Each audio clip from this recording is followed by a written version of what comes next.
Importantly, I want to recognize some people who have supported us from the very start. I see my big brother, Chief Bennett Yaba. Thank you very much. I also see our big brother as well, the chairman from the Enugu Sports Club. So Victor, thank you very much for being here. And I also see we have a mixed bag of people in the room, from students to politicians, to people living with disabilities. This is basically what we want to see as memories.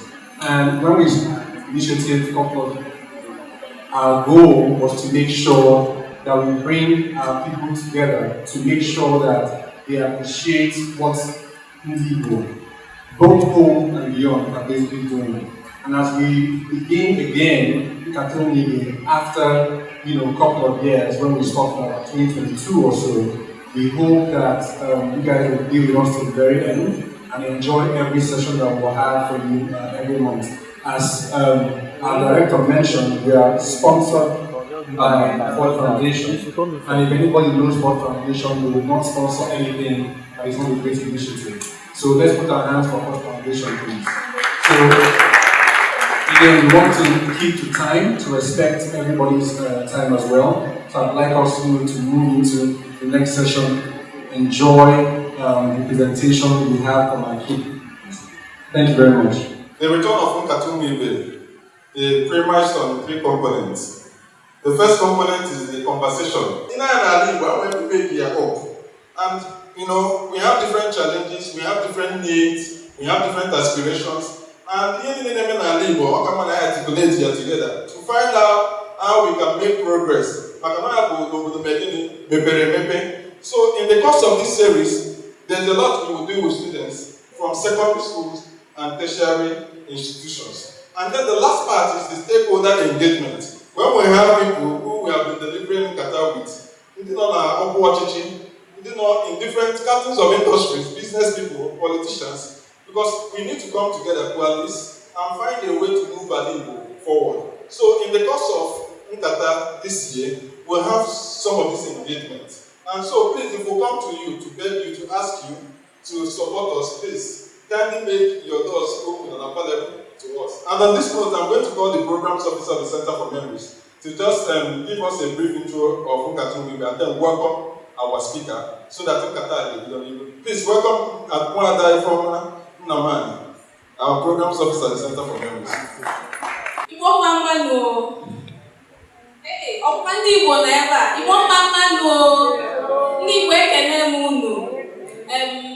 I would like to welcome us specially again because my boss already did, and my director did, and Mr. Ben also did. So I would like to welcome us to the November edition of our monthly distinguished speaker series, Ńkàtá Ụ.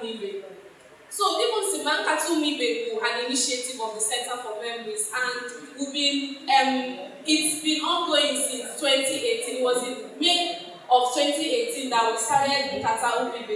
Because next night we went a platform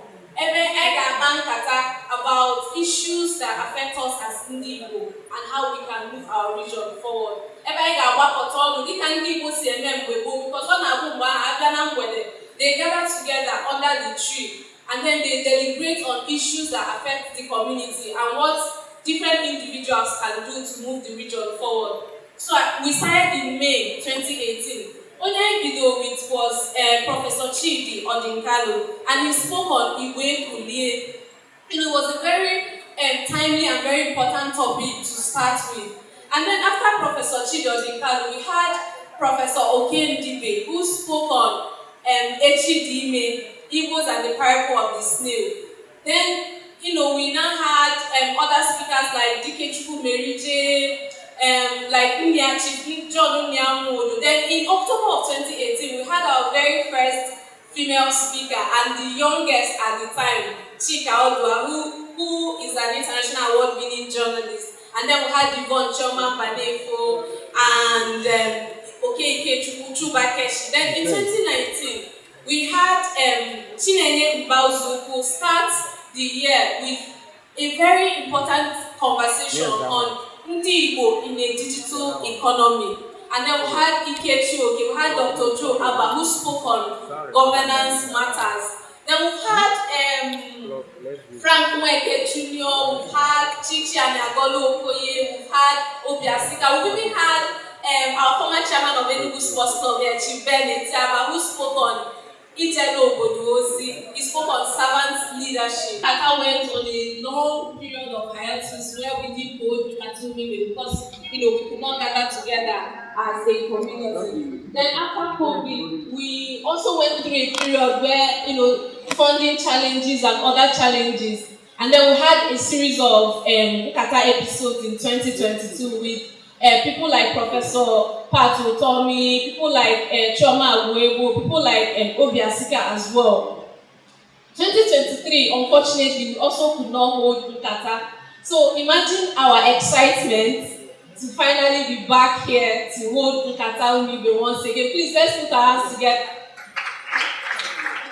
So I want to thank in a very special way Ford Foundation, our partners for this event, because without them, we won't be gathered here together holding Ńkàtá Ụ again.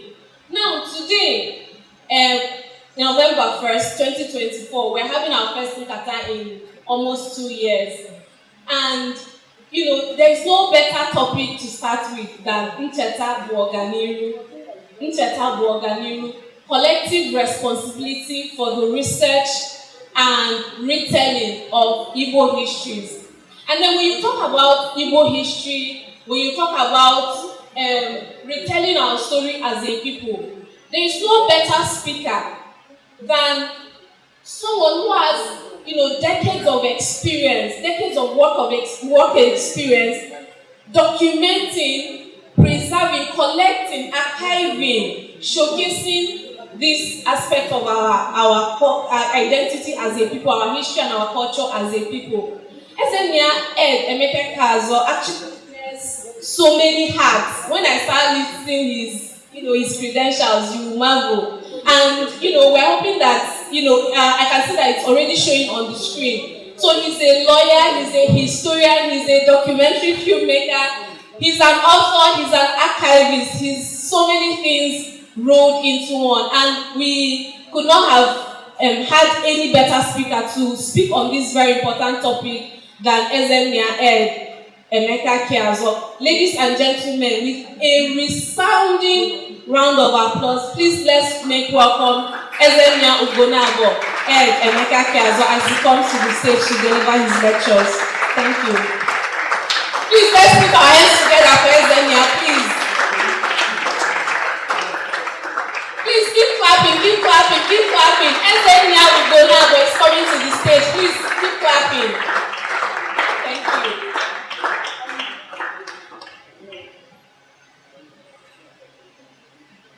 Igbo, ekele m ụnụ. Mana akpọrọ m afa, but at least ka m onwe m introduce. Mụ abụ Nze Ed Emeka Keazor. Ka m tinyezie ya, ọ dara kwet ya. Onye Keazor ka nna aza n'Obosi. Ijekwa n'Obosi ịjụ ese Keazor, asị gị onye? Isi na na-achị Keazor, asị amalị ya n'ire. Thank you so much for coming. Really grateful for this mixed audience. The work of the center is extremely important to me as an individual because,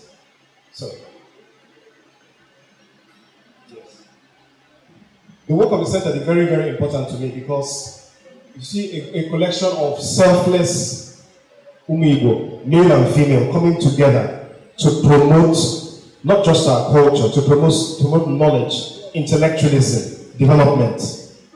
This is the essence of Igbo character. And I think it's in the course of my presentation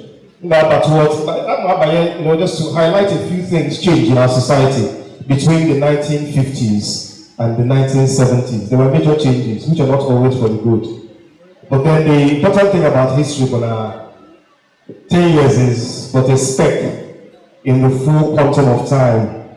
And the most important thing, one of, identify it, sectorize it, solve the problem. I do not pretend that my presentation today are way panacea to the whole issue that I am highlighting, but at least I can throw food for thought for notable technocrats, in where the power to engender change. You may or may not agree with me, and please, you don't have to, because the very essence of Igbo society, if you don't agree with me, you say it. We're not sheep. That's who we are. But the most important thing, I know, Ncheta Bụ Ọganìru, and our historical context is absolutely important in defining this. Because in 1 second, can just set you up. Anyway, the first thing I remember just seeing you know my own personal story, my personal immersion into the subject of Igbo history. I'm Monyo Obosi. My dad was a lawyer from Obosi, and my grandfather was quite well known as a police commissioner here in Enugu. This last person, Tupu Ome, retired. So my family has a very strong connection to the East. Apart from just the fact that I see Ibundi Obosi. My first earliest memories of life, where at Venn Road South, just behind Dolphin Cafe, which was the most popular music venue the second most popular music venue in Nigeria at the time. And we now moved to Enugu. And Enugu was where we were till the war started. And I still memories of my family running away from Enugu. I remember a very funny story. My mother Bonya, very strong Igbo woman, who says it. In fact, I know Madam Hoha, we're living in Enugu. Nimlisha saying, Jechiazu, I will double you. Jechiazu, I was saying, oh, I'm double. That's not double. That was the experience we had at the time. I moved Umuahia, not Umuahia. When Umuahia fell, we eventually moved to Mbabowa, to the home of Enechionia SAN, which is where we were till the very end of the conflict. I moved to Lagos. I was in Lagos, and I remember the first time in Mbiali East, when I began to feel this deep connection. Now a little bit older, 1970, I came with my mother in a bus to see my grandmother in Obusi. We drove for a whole day, checkpoint upon checkpoint upon checkpoint, army checkpoints. That was my first experience of the checkpoint culture. And anybody who was in the East at the time will remember this. I will little on nature.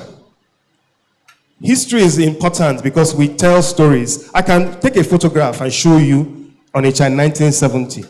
I can record sounds and videos and show you on Onitsha in 1970. But one thing science has not achieved is the smell. To reproduce the smell. Historical smells. I'm sure there's somebody who can do it, but I've not yet met that person. The smell of Onitsha in 1970. I remember an old family friend, Maurice Minor. We were literally standing in slime. Desperation. A people beaten down. In fact, one of our favorite pastimes was we were picking bullets for years, up till 1977. My uncle, Clifford, lived in Ankisi, Onitsha. Now that hill, we literally were picking bullets for a long time. It was just fun. Oh, bullets. Oh, wonderful. Also later on, check is human beings had been killed here. These bullets were not meant for decoration. They were not put there as Christmas toy. They had been used in a destructive process. Hungry, threadbare, weary people. Also the sight, you may not like to hear this, but I will say it. The sight of some of our women standing outside the barracks, even the soldier no. Lost husbands gone, lost during the war, indigent, waiting to consult with a soldier. This was a stark memory I have. We can gloss over it. But that was the reasons why, or one of the main reasons why, when Ekpe Patrick Okibo approached me about making a film for the center, January 15, to talk about the experience of the aftermath of war, I jumped at it. Because it was important for our people to remember, not with bitterness, but to confront realities and rebuild properly, because we rebuilt materially. Of course, as my auntie, Dame Veggie said during her interview, with 20 pounds, all these things you see here came from there. We rebuilt financially, we rebuilt materially, but did we rebuild psychologically? My mother, in 2017, till she died in the midst of her pain and sickness, because she was a nurse in Enugu. When the bodies were coming from the north, where were they treating? What other Parkland? Amongst other hospitals. My mother was a nurse. When the first casualties, the soldiers were coming, my mother didn't treat her. She never forgot it. She carried that pain to her grave because the psychological causes were not addressed. My lecture, my talk is not about saying, okay, Nzobu, we're annoyed. We are past that now. I'm not even concerned about third parties. I'm not concerned about anybody else. I'm only concerned about my people. How we can rebuild and be strong without reference to anybody psychologically. Rebuild ourselves, because nobody's going to tell us sorry. Nobody will tell you sorry on Nigeria. To even acknowledge that a war happened and things happened was hard until recently. So, this is for us. This talk is for us to rebuild. Thank you.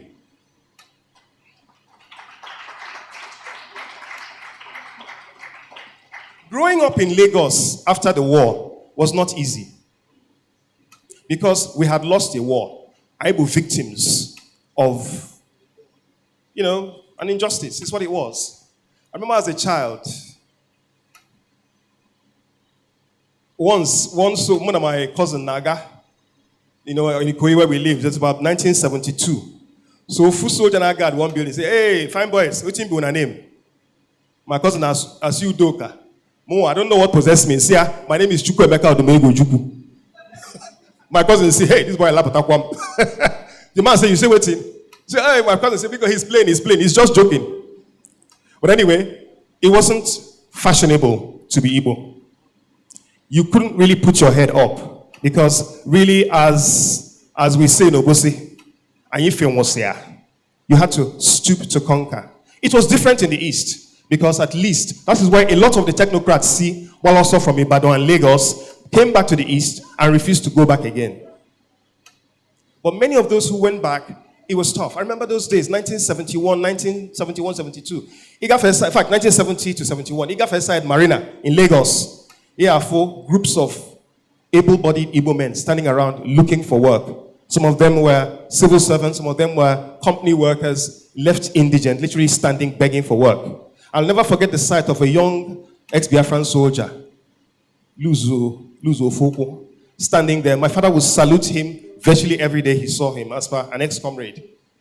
So to see how we made that trajectory with in such unfriendly circumstances, the renaissance, the resurgence of Ndibo was nothing short of miraculous. And I think we do not give enough credit to that generation because it was not easy to go through that war. I remember the interview with Colonel Paul Ewebo, 1970 January. Who follow his soldiers. Now harass one elderly man, who got work. See, what's happening here? Who did he see? Justice Chube Bazo, a former Supreme Court judge, carrying his load Nisia, heading back to Onitsha on foot, and I harass here. So what nonsense is this? Don't harass this man. He now contacted Abịa to say, look, we found Justice Keazor. He was a QC before he even became a judge. Now, to see what the war did, the war was not discriminatory. It stripped us of so much. That is those who are even lucky enough to survive. Anyway, I became a Lagos boy. Because to survive, you know, solo fafone, you muta Yoruba, can they meet up? Anyway, as time went on, we settled where, other issues became our concern. When it was time for me to go to university, check the JAM syllabus and see, that's me Unilag. My mother nearly fought me. I said, why? I was distraught. I was like, look, I've been to Unilag about 1980, 81, so fine girls. And I Yilis Spoots from summer. I don't major unilag, no one can make it. What I think I was a year, Jansuka, Kimaluchi. Well, of course, I couldn't argue now, Balon and Suka. It was difficult for me because I was settling in it, an environment that I had mentally shut myself off from. But then, it was only years after that I knew what my mother had done for me. I re-engaged with my community. Here in this town, in Enugu campus, no. I re-engaged with my people. I reacculturated. She was right. I came back and I had sense. And may her soul continue to rest in peace. Tough woman, but she knew what she was doing.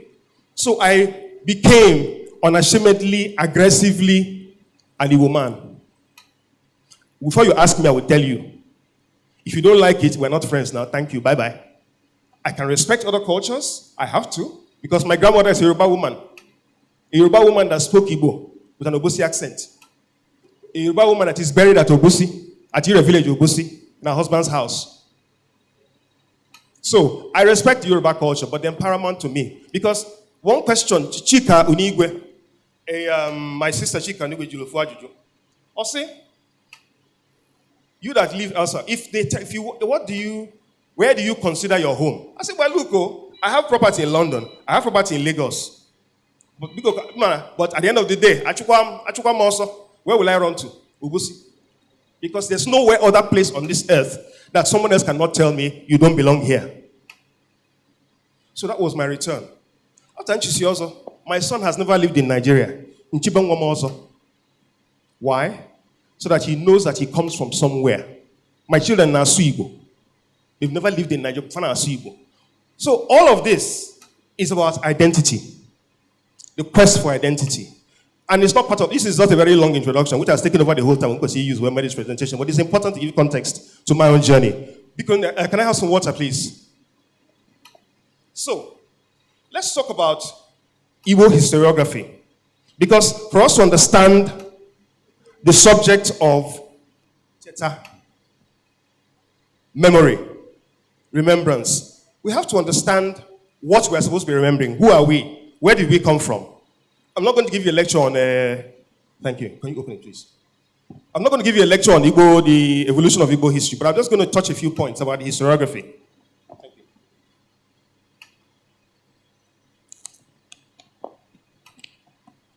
Our history, from time immemorial, was transmitted orally. Oral history constructed the basis to formulate ideas and theories, not just on the relevance of history, but also of all facets of our lives, religion, philosophy, cosmology, even functional subjects like agriculture, metallurgy, all the other vocations. Did we have scripted history? Well, there's this, the Nsibidi script in the Cross River Basin was definitely a form of scripted, of writing, in which, but then, as we can imagine, it was if you know anything about Nsibidi, Nsibidi is one of the tenets or one of the features of the Ekpe society. Now, Ekpe is pretty much a Cross River Basin society. Akwa Ibom, Cross River State, and parts of Abịa State, which is why in the Aro, one of their titles is Ekpe Aro. Because as you can imagine, Aro is an agglomeration of several ethnicities. But then, Nsibidi was part of that society. You learned it as immersion, as lodge. One of the things you learned. Another feature was the Ekpe masquerade. Now, people might say, oh well, it was very close because it wasn't open to everybody. It was just for men. But can I ask you, anybody who knows anything about English history, in the 17th century in England, how many people could read and write? It was only a selected few. It was almost 75 to 80% illiteracy in vast parts of Europe, because writing and knowledge, formal education, was a preserve of a selected few. So there was no difference, at least in very basic terms. Now let's go to Igbo history, historiography in a bit more detail. We've talked about orality. Communities transmitted history, their histories orally, from one generation to the other. Now, orality has a difficulty, which is that as oral information is being transmitted, a few errors might be changed, a few errors might occur. Remembrance becomes a problem. Deliberate manipulation also becomes a problem. But then, as I always tell Western writers, but then is it not the same thing with written history? Can written history not be subject to the same kind of dilution, manipulation, and distortion? It can. In fact, very intentional deliberation, destruction and manipulation of information. That is the whole basis of the Western approach to the history of our people for a long time. You know? So, what we found was that the early histories of our people by the colonialists were not meant to educate us about who we were. They were not meant to educate anybody. They were simply as an instruction manual for the exploitative and extractive process it perpetrates. Very simple. It's like, okay, how do you negotiate in Indiaro? Well, Indiaro, this is what they do, this is what they do, this is what they do. They have a stream here, they have a so and so here. Okay, so if you destroy this juju, you can get this. It was pure economics. As I was talking to the young kids earlier, it's about game theory. The zero-sum game. For these people, it was about simply, for you to destroy somebody, you make sure that they have absolutely nothing. Strip them of their own identity. Not because they gain anything from it, but just that if people have been stripped of their identity, they are less likely to fight you, to continue to fight back. So that you win the battle on the battlefield, and then you win the psychological battle. It's that simple. And the church, I am not one of those that bashes the church in the early colonial era, because the church achieved a lot. But there is no question that the colonial authorities used the church as a tool of the extractive process. It's a fact. Many times the church was able to regulate itself, to self-regulate, particularly after the disaster of the maltreatment of Bishop Ajayi, the Niger bishopric. You know, Ajayi Crowder was treated, it was like a lot of Igbo, young Igbo men who were part of the CMS infrastructure rebelled. Mbotu Onicha, you know. Mba was the first Igbo man, alongside Obianwo, to be elected to the 1922 Legislative Council. One of the most distinguished Nigerians. He protested the treatment of Crowder. He said, look, this man became a bishop. Why are you treating him this way? Because now they suddenly see this man is getting powerful. He's suddenly introducing a syncretic mix into his evangelism. So what do you do? The same thing, the same zero-sum game. James Johnson, who was meant to replace him as bishop, never got it. But anyway, let me not go into that. So my point is this. How did we respond? The first response, i.e. a written history of Igbo, the Igbo people, by an Igbo person, was by my kinsman, engineer Israel, or should I say Mr. Israel, later Igwe, as an Israeli Weka, Igwe Obosi. He wrote the first history of the Igbo people, right, by an Igbo person. It was published in 1924, and I wish I could share the images with you. Unfortunately, we're having a few problems with that, because I really would have loved you to see the images. Written in 1924, and one of the sponsors, because he was a wealthy fellow, because I can imagine, he was the guy, the contractor who built Iweka, the famous Iweka Road. You understand? So he had funds, but at the same time, he got donations. One of the biggest donors to this book was Omu Okwe of Osamari, the great female queen of Osamari. You know, the first Igbo woman to own a car. Okay? So she was one of the first, she was the one of the donors to this. And it provided a piecemeal history of largely Obosi and then surrounding areas. It wasn't a wholesale scholarly work.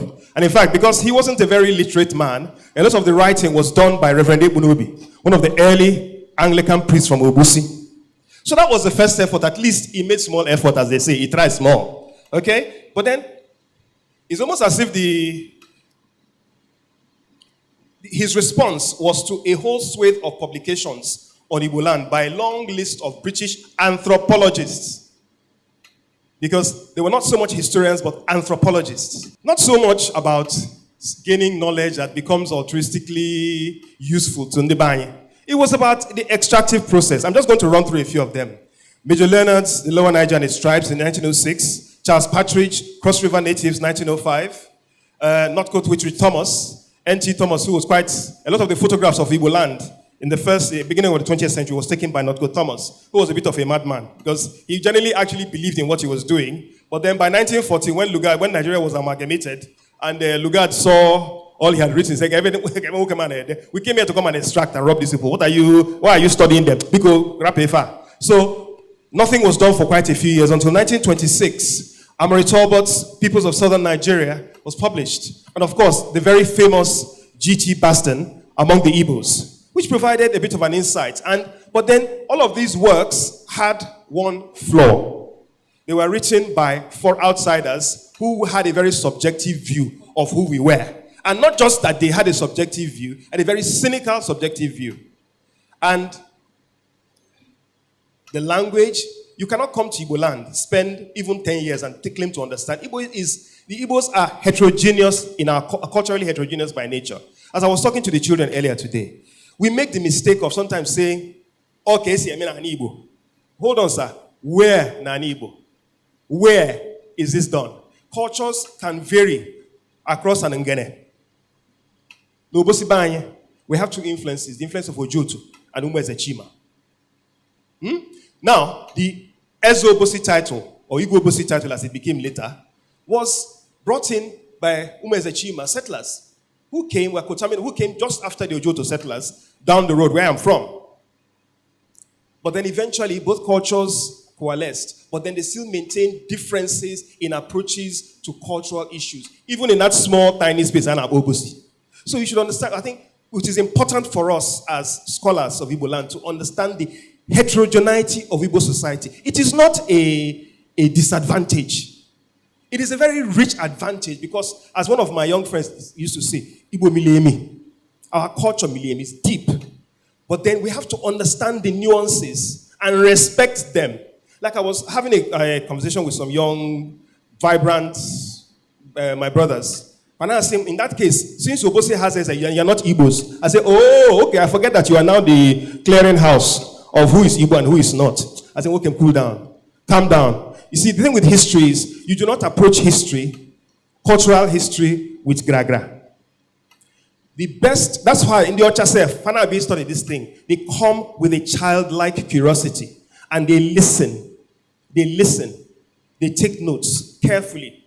That's why it is important for us to be nuanced and be very careful how we approach issues of studies without disrespecting people, their own indigenous peoples and their various mixes of diversity. Please, you cannot impose Newi culture on Oba or vice versa. You can't. Rather, you should understand how they are different and approach those differences accordingly and respectfully. But I digress. Now, my mentor, my father in this job, one of the greatest Igbo men, the great Professor Adiele Igbo, who is my hero. He was part of the Ibadan school, which was a reaction to the colonialist history. The Ibadan school was more nationalist. Say, no, we want to tell our story by ourselves. He was the first to obtain a PhD, an indigenous PhD in history. And his book, Ropes of Sand, I'm sure many of you have read it, but please go back and reread it. That's one of the most comprehensive, detailed, nuanced, and intelligent works on Igbo history. And why is it distinct? Because he acknowledges diversity, but then applies scientific approaches to his analysis and indeed his detailing. Please, if you can. Now, I've mentioned his name because the anthropology and historiography of Central South Nigeria before and since were colored by the motivations of the author's principles and in turn influenced the broad historiography of the ensuing period. So just echoing what I've said, they were simply PR experts for the colonial governments. So whilst there were nuggets of information, we have to understand that those did not really represent the histories.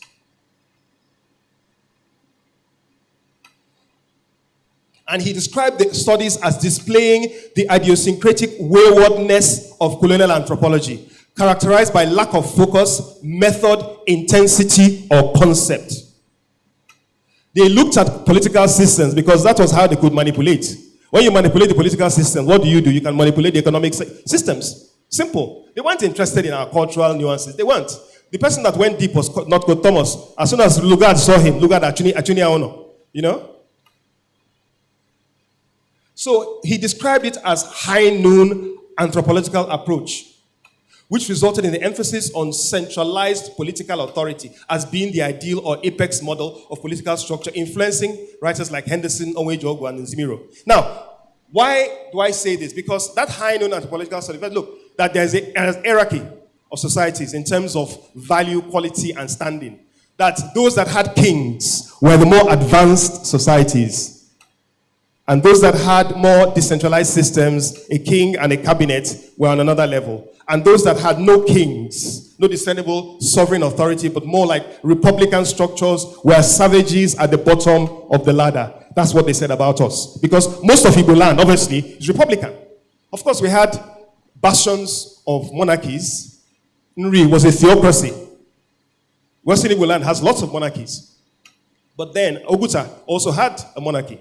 But then, the vast majority of Igbo land before the colonials did not have monarchies. And this was perfectly fair. Because the Igbos always fashioned out functional models for their governance that suited them, suited their communities, suited their environment. And as far as Afibo was concerned, this colored the minds of lots of historians over time. And it did not go unchallenged because even Naikene Dike, another of my Ogas, when I say Ogas, it's not as if I met him one-on-one. He taught me, he didn't.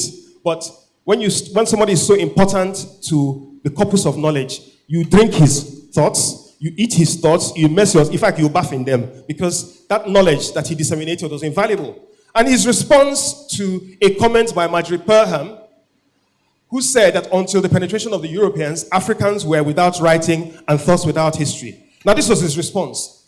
The point is not that Africans have no history, but that there is profound ignorance concerning it, and an almost pathological unwillingness to believe the evidence of it when presented. He went on, there is no criterion by which to compare one culture in terms of progress with another, as each is the product of the environment and must primarily be judged in relation to the community.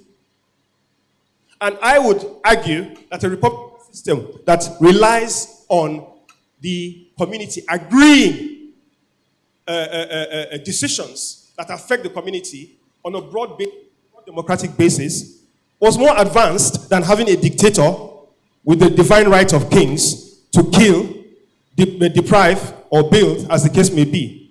There is nothing more complex than having a group of people agree a decision. So, this was a perfect illustration of inverted reasoning by the colonial anthropologists. Now, I proceed. But then, so for a long time, the conventional wisdom in historiography, okay, the Hausa and the Yoruba monarchies were an advanced civilization. We were savages. And a lot of the time, our people, a new elite that emerged in Igbo land, were accepting of this almost like, oh, maybe it's true. Oh, poor us. But then all of this changed over time. One, with the scholarship of great historians like J.C. Anene, Onwe-Eji-Ogwu, who studied the civilization. And then a seminal discovery of the Igbo archaeological works, which Professor Thurston Shaw, and I'm proud to say, one of my great heroes, his family bequeathed his Igbo clothing, his shoes, and some of his rare tapes to me. Because when I received an award from Cambridge University, I paid tribute to him because he's the Onunekulara of Igbo, or was Onunekulara of Igbo and Nri. So they gave me those gifts. Now, why was it important? Because when he found the Igbo bronzes, what it showed was that we were not a culturally inferior people. That if anything at all, this was one of the most advanced civilizations of the time in the 10th century. And suddenly, we began to think, oh, maybe we are also advanced. Because the thinking of colonial anthropologists was that, hey, we know the backward. Uno the primitive. Suddenly we're seeing that at the time when the Moors still occupied Spain, at the time of the Holy Roman Empire, Igbo were producing some of the finest quality works, artworks, anywhere. And we're not just talking about artworks for artworks themselves. Let us remember that for you to create and craft a bronze sculpture, you need technology. You need technology. So they had not just the artistic gravitas, but a knowledge of the use of metals. And not just a basic knowledge, but a high level knowledge in its crafting. You also had to dig out the copper. You had to mine copper. Does copper grow on trees? Mbano. You have to mine it. So you needed the technology to mine it. 10th century. So this was a Renaissance movement. It was a moment of awakening for Igbo. And suddenly the historiography began to reflect this, albeit in a rudimentary form. Onwejogu tried, because Onwejogu, who was an anthropologist and an historian, was commissioned by Ezenri Tabansi Udene in region of 42nd to study in history and publish a volume, and also establish an Inri museum, which he did to his credit, which Tabansi Udene himself, Tabansi Udene, actually was able to witness before his sad demise. Now, in the post-colonial phase, there was a renaissance. There was now a trajectory. There were studies going on between 1960 and 1970. There was an energy in our scholarship. We had we had men like J.C. Anene, as I've mentioned before. We had Kenneth DK, and even by this time, Afigbo started his work, building a massive body of knowledge to benefit our people for an understanding of who we are. And then what happened on July 6, 1967? The war started. I will never be able to quantify, because I think I won't go into too much detail, because I've already given you the background as to how the war affected us. But I will go into a bit of detail now beyond that. By the time the war ended, not only had we lost a massive number of our young, vibrant intellectuals, a lot of the old brigade of intellectuals, the bridge between the traditional past and the modern present, also were lost. Many of us who are here, these older ones, know how many people died just after the war, not even from bullet wounds or after. That's many people who simply just passed away within the first 5 years, probably traumatized by the effects of war. And anytime an old man dies, you lose a library. You also lost young intellectuals at Nsukka and elsewhere who went to fight and died fighting. So that what were we left with is that a society that was now denuded of a lot of intellectual, gene pool. And it had an impact. It also had an impact on how we viewed ourselves. But let's not forget, let me just talk about a few changes in society. Whereas the Igbo trader before the war, this humble, long-suffering Mande Yinika, with singlet or whichever, buying a gongoro, mami wagon, cross run Asaba, head there to Lagos, Nachiata. Meanwhile, the man probably has about 4 or 5 houses. But after the war, in direct reaction to the trauma of the war, and I will always give praise to the associations like People's Club, Uni-Progress, and the like, Igbo society changed. There was more of a drift towards ostentation that had not been so rife. I'm not saying there was no ostentation before the war, but in Kaifuzi, in the oil boom, because we re-emerged, we bounced back. And almost as if to tell the world, look at us, we're back. We went the other way. Now, those scholars who had been at the cusp, the elite cusp of society, were now secondary, because now money talked and we wish it worked. And those who had the money were those who may not have had intellectual motifs, the intellectual banners, but they had money. And the society worshipped money. Because people who have been put through hunger for 3 years don't want to hear grammar. They want to see cash. And it changed our society. It changed our society drastically. I'm not saying, because I have to praise those that made the money legitimately. And they did. They worked hard. But that craving took over the nature of the qualitative nature of intellectualism in Igbo land that existed before the war, which progressively, in the 20 years after the war, was gone. Only recently have our boys started going back to school. Many of you know that at the time, there was concerns raised about Igbo. male Igbo men refusing to go to school. And you don't blame them. You don't blame them. But only recently have we seen a return. And that was one of the effects. Now, after the war, you know that there was now, by 1981, it is not a coincidence that books about the war began to be written by Madiebo and a couple of others, Ben Willie. Now, I asked Honor Ranzaku in 2003, I said, how come all of you are writing these books now? He said, it's because we can. Before we couldn't. And this was a change in the historiography, almost like a cry of pain. And a whole host of books came out, not just on the war, but from Igbo scholars. And I'll just put a few. Elizabeth Isiche, who happens to be New Zealand, but married to an Asaba man, her book, The Igbo People and Europeans, and the History of the Igbo Peoples, 73 and 76. Adiola Fibo, The War on Chiefs, Indirect Rule in Southern Nigeria, Ropes of Sand, 1972-1981. Ike Nazimiro, Studies in Igbo Political Systems, 1972. Cheka Ifemesia, Traditional Human Living Among the Igbos. Michael Onwe Jogu, An Igbo Civilization, Iri Kingdom and Hegemony, 1981. Ijoma and Umozurike, Arochukwu History and Culture. I could go on. And then younger writers like Raphael and Joko and the like emerged. At this time, Chi Makori emerged later on, creating a new body, the rebuilding of our historical commonwealth, which is not a joke, because really the whole future of a race lies in the connections between memory and its past. They say you cannot know where you're going to until you know where you're coming from. But you have to be interested in knowing where you're coming from to determine whether where you're going to is the right place. And that was why these books and the studies were important. Now, there were also others, Igbo women, Igbo female political, historical writers like Felicia Ekejioba, Omokwe Osomare, Gloria Chukwu, Igbo Women and Economic Transformation, Ego Di Uchendo, Women and Conflict in the Nigerian Civil War, Wando Achebe, that's the daughter of Professor Achebe, a powerful book, The Female King of Colonial Nigeria in 2011, and also documentaries were begun to be created. Nollywood became the new storyteller, chronicler of our history. But as we know, this was a very distorted,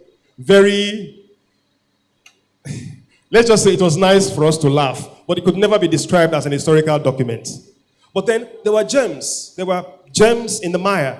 One of the most powerful works we've seen recently being Ujuako, Akwekonwakalo's book, Afia Attack, the documentary, which was a very deep investigation of Afia Attack.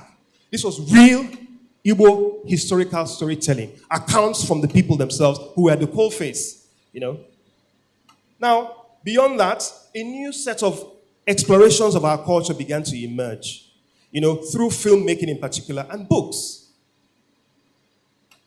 And even in theater, the August meeting, which was an exploration of the Aba Women's War of 1929, women who came back to fight against the changes in their society, which the men could not stand up to. Various films have been made about them. The Igbo Conference at SOAS has produced a lot of original content from its speakers, exploring various areas of our history. Now, let me just break down, I have about 4 minutes to go.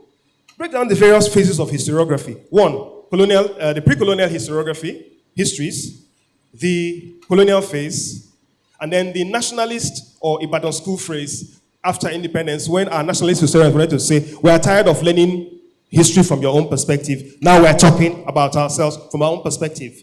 But then there was now what they call the third wave of historiography. What historians call the third wave of historiography, which is when we now start to explore, subjects, should I say, subgenres under various histories. And that is something that we, the Center for Memory and myself, have managed to do. Our social history became important because apart from learning about the big subjects, what about the small subjects? What about Boys Oye? The history of Boys Oye. Why? It's not just that it happened. Hey, they killed some people. Why did it happen? What was it in reaction to? What were the socioeconomic impact of the actions that led to Boys Oye? And what was the aftermath of Boys Oye? You might say, hey, it's just Akoko. This is very important because these are stories about how a society fragments, how criminality became rife and accepted until a reaction, not from the police, not from the army, but by traders, Hasemba, in the same way that Bakassi happened. These are important subjects. There are now books being written on music, not just the music of classical music or even the ancient music, but more contemporary music. I made a film called Kimon, the Eastern Nigerian Afro-Funk Revolution, in conjunction with the Center for Memories, when we explored music of 1970 to 1980. Because it was a seminal period in the history of the Igbos. And the music and entertainment and the creative economy was part of that process. And it had to be documented. It wasn't just about showing people dancing and singing, but looking at the figures, the numbers, how this created a cultural revolution, a psychological upliftment that no victor, no vanquish did not achieve. Now, the next question is, why am I going? What is the whole point of all these things I've been saying? I don't have enough time to really go into it as I'd like to, but I will just put it in summary. Igbo history has gone through an arc where, one, we did not even know what our history was, because determining who we are is still a question we have not resolved. Are we Jewish? Are we from Sudan? Are we from where? Well, let's leave those aside. But the fact is that exploration of our history at an intellectual level, at a joined up, peaceful, not that we have to kill ourselves, why fight each other. No, let us sit down, put our heads together. Community histories, deep community histories, nuanced, factual. Create a whole mass of information, of intellectualism that engages not just ndị na-asụ Igbo, but also engages ndị nọ na Ariara, ndị nọ n'Otu. People who can be engaged. And one of the most powerful ways this has been done is through the social media revolution. Social media has provided a perfect broadcast point for Igbo history. But then, the question is, how can this Igbo history now be disseminated in a... Because the historians will tell you there is a methods and methodologies by which historical information is processed and then published. It's not just anyhow. And as we know, internet is anyhow. Social media is anyhow. Twitter, anybody can come up and say anything, and then suddenly you get 1,000 likes. It's now the truth. But the reality is that there has to be a fine balance between the need for the democratic access to Igbo history for our own purposes, for our own upliftment, and the formal structures. Now, where am I going with this further? This is a call to action. Because that lack of intellectualism, that avoidance of intellectualism, has put us where we are. I'm serious. Because the reality is that we are not simply ndị na-azụ afịa.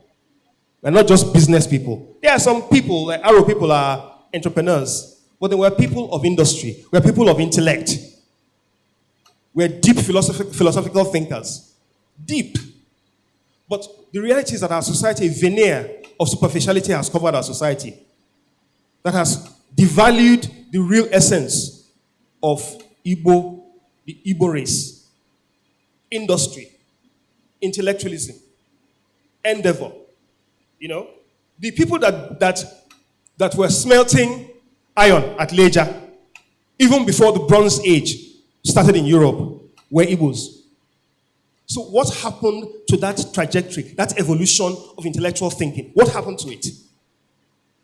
How come we did not have a transference of the oral history of Igbo, that nobody knew that those bronzes were there, or that there were bronzes being made there, until Thurston Shaw made those discoveries and linked it to that area, that this is yours, it is you. This is not from Arabia, it's not from Greece, it is you. So what was the reason? Why was that break in that history that caused us not to know this until one Onyocha came and did the assignment for us? And that is that constant devaluation of our intellectual gravitas is what I have a problem with. There's a place for everything in society. There's a place for Nnachi Nwanwole. There's a place for Nnachi Gwakwo. There's a place for Nnachi espouse high philosophical reasoning. It is part of a broad commonwealth. So my call to action is this. What are you going to do about it? Let me tell you a story. I wrote a script for a film on the history of the Igbos, the result of 4 years research. And we looked for financiers. We found none. Only one person stepped up. My junior brother, Abuchi Ezekugo. Abuchi was a vice president at Morgan Stanley. He said, I'll finance this. I see the value here. I handed him over to the the director, say, look, it's not my baby. Any money, now you go collect them. It wasn't about me getting him. And Abuchi was ready to work. Unfortunately, we lost Abuchi a few months later to cancer. Let's talk about Innocent Chukwuma of Ford Foundation. Ford Foundation had always supported the Center for Memories because they saw that, look, this is the way forward. But then, Ford Foundation may not have done it initially without Innocent's intervention because he saw the value. Let's talk about you, your support for the Center for Memories. Chief Victor, your support for Center. You don't have to do it. And then you can. Sports club. People go there to go and drink beer and enjoy life. It's a social club. But for you to give so much of yourself, of your club's facilities and all that to the Center for Memories, people like Ikechioke, several others, to have done this, you are the template for Ọganìru Ndị Ìgbò. Because the knowledge that is being dropped here, not even just my own, because more just but the knowledge that is dropped here every month at Ńkàtá Ụ, the programs, and this is not the only association, but at least I use it as an example because I'm here. This is the way forward for an Igbo.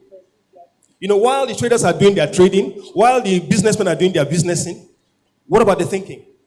A joined up thinking for intellectual activity.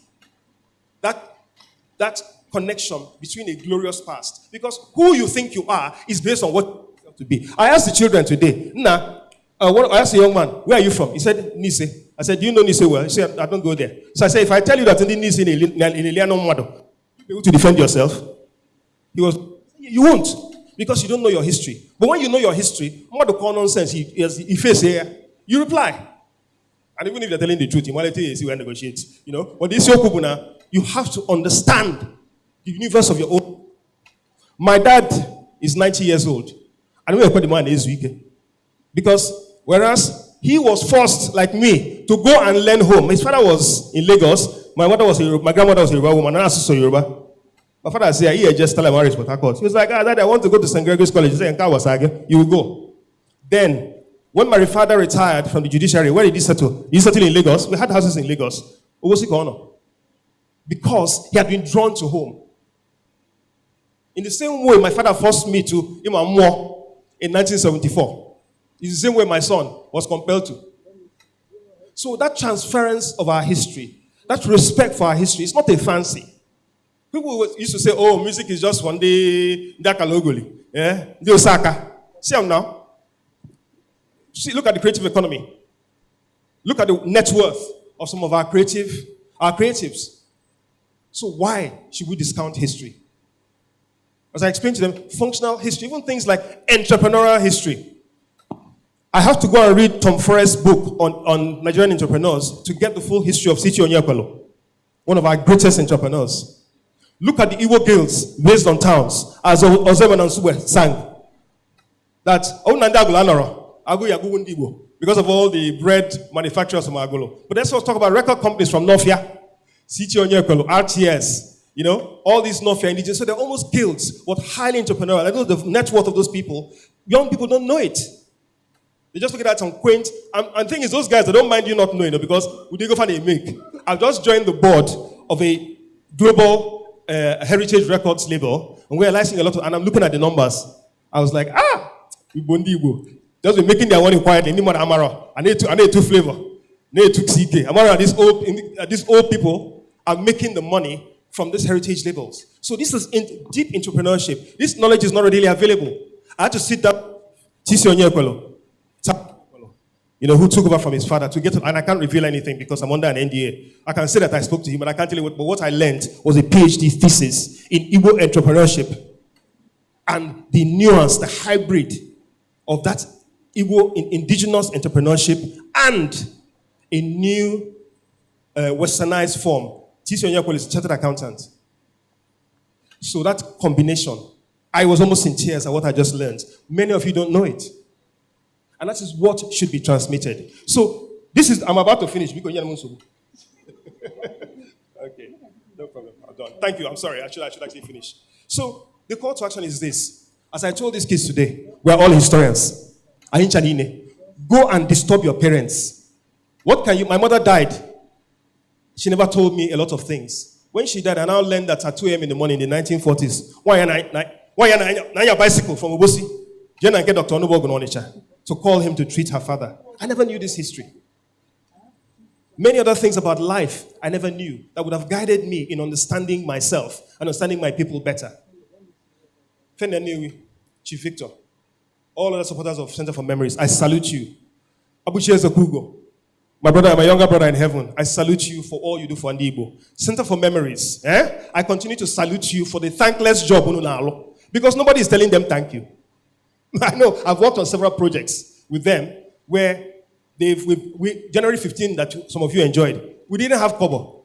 They finally managed to get some money. I put some money in. We've done other projects. It was a labor of love. And that is Ijelo Obodosi. I think you know that principle. Olu Obodo. And that is the call to action. Bikono. Ayo. Please join us in this task. It may be thankless. It may not be shine. It may not be hailing you. But it is a legacy for not just your children, but for their grandchildren. Go.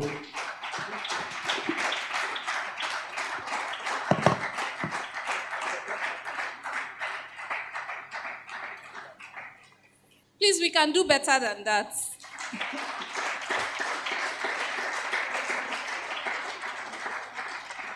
Odimma, thank you so much, Ezenia, for that very insightful presentation. This one is just the tip of the iceberg. Ńkàtá Ụ. So, and Ezenia has, led that conversation and introduced us to what we are here to discuss today. But then we're about to enter another segment of, this program. That's the actual Ńkàtá itself, the moderated session, where we try to, unpack everything that Ezenia has told us this evening. And, to lead that segment of this program, I'm going to be inviting, a very seasoned, highly seasoned and experienced journalist who is also the head of news at Abịa TV, our own Abịa TV, and then the host of Eastern Eye. Ladies and gentlemen, please put your hands together for Mr. Alex Obodo as he comes up to lead the moderated session. Thank you. Thank you. It's usually a privilege to find myself here, especially at the Center for Memories.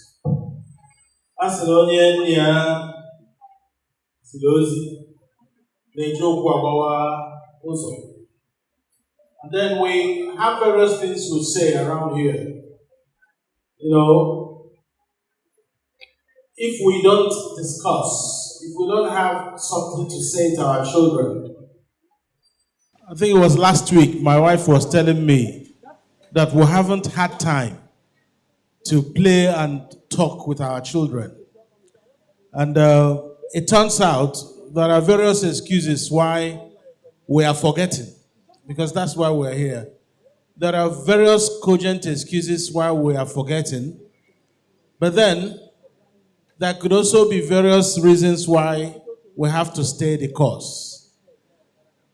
Because at the end of the day, there are various predictions about Igbo.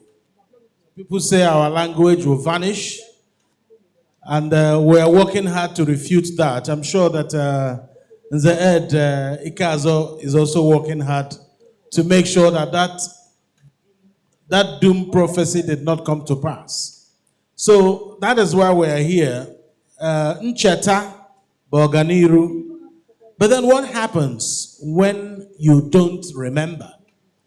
I'm not sure we have actually pondered on the possibility of that. Ncheta Bụ Ọganìru, fine. But what if you don't remember? And remember what exactly? There are a few things he raised in his presentation. I managed to make a few notes, not many, a few ones. Made a few notes. And I would like to start by asking Nze Ed Emeka Keazor. I'm usually touched when the Civil War is talked about, because my father and my mother told me loads of stories about the war. And I personally feared that, sorry, I have to adjust this. Yes. So I personally feared that if the war had lasted beyond 1970, I may not have been born. I don't know, maybe I will emerge as someone from Cameroon or someone from Benin Republic. I don't know. I don't quite know how the possibilities of God will be. But the war truncated something for Igbo, and you made allusion to that. You made allusion to the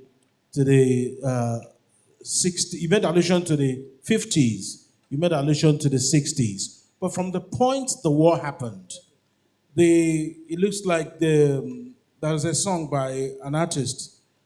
He says that the monsters were made. It looks like something woke up in Igbo that wasn't dominantly part of their lives. And people wanted to survive. They stopped paying attention to how to do it in a way that will also give you something to tell. Going back to our topic. So, in shaping our history as Igbo, do you think that the Civil War was a major distorting factor in that trajectory? Thank you very much. I actually answered this question with the children earlier. It was. I think somebody asked me, what are the main events that influenced the course of Igbo history? See, before the Civil War, there's lots of flashpoints. You know, the destruction of Arochukwu by the colonials, you know, the destruction of traditional worship structure. But let's leave those. The singular event that had the most impact was the Civil War. Let us talk about the destruction of records. There is no photograph of me before 1967. I have no photograph of myself before then. Family albums before 1967, apart from the ones that maybe were stored with my grandmother. So why am I talking about photographs when people died? It's simple. Memory. Not just singular individual memories like ours, collective memories were lost. People came back to their houses and found nothing, leveled to the ground. People came back to their houses and found that their houses had been used as toilets for 3 years. And what it also did, a lot of people there's a traumatic effect. Now, I don't know, many of you, who were in Enugu in the 1970s and 1980s, there was an American car that used to be parked in front of IMT, a Pontiac. That was my grandfather's car. Aibi Garden Avenue. Colonel Banjo, or Brigadier Banjo, was our neighbor, top floor. And you will be second floor. Right? When we ran from Enugu, of course, we abandoned the Pontiac. For many years, I would ask my father, Daddy, we're not going to go carry a motor or see which motor. I don't want to touch it. I don't want to see it. He didn't want to touch it because it had been commandeered by one soldier. So he was like, I don't even want to look at the car. I've met people at Asaba, a young man his father's house was trashed during the massacre. I asked him, look at this fallow land in Asaba. He said, no, I will never build on this thing. I will never build on this place. I was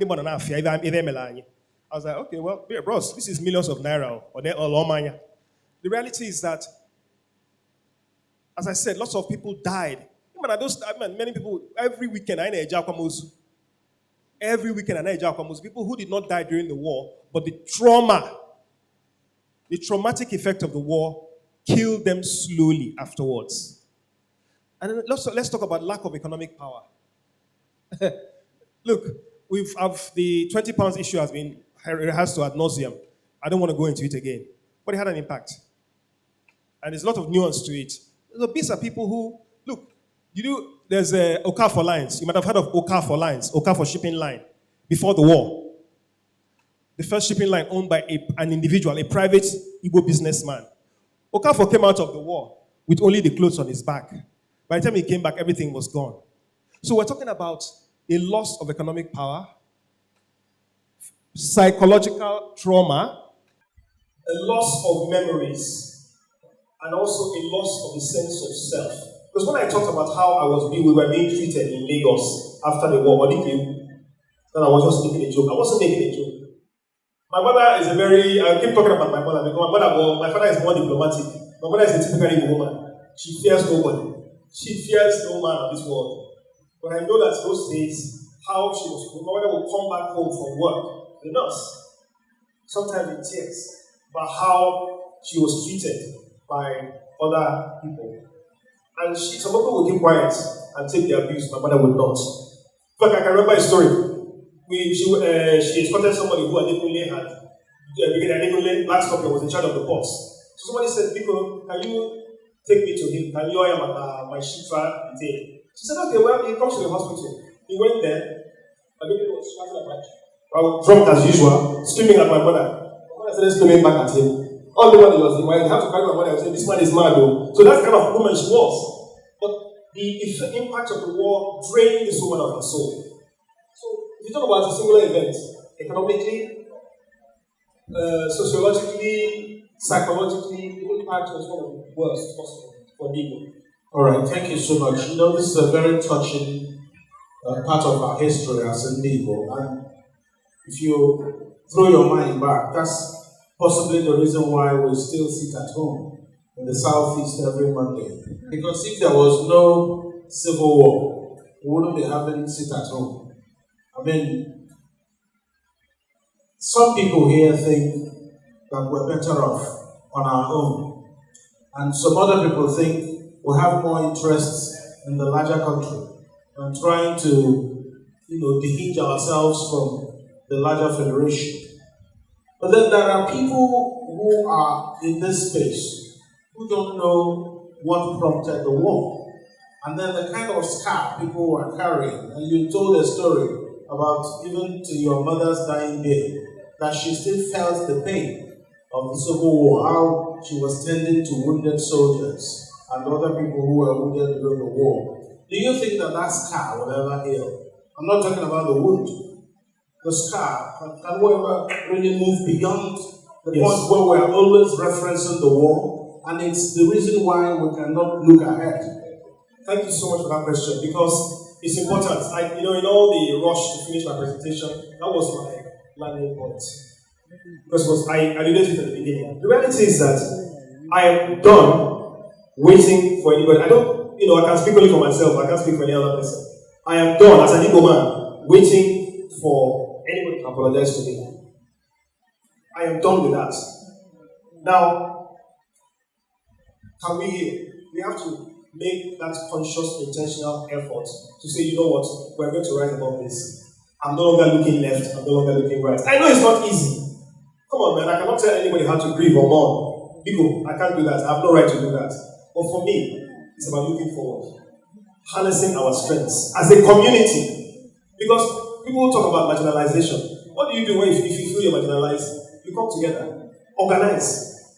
Organize. That's what the blacks in America did. It's in the civil rights era. Organize yourselves. As for sit at home, I get abused for it, let it be. I think it's one of the most destructive things that has happened to us in Igbo land. I am not happy about the detention of Mazen Namdekano.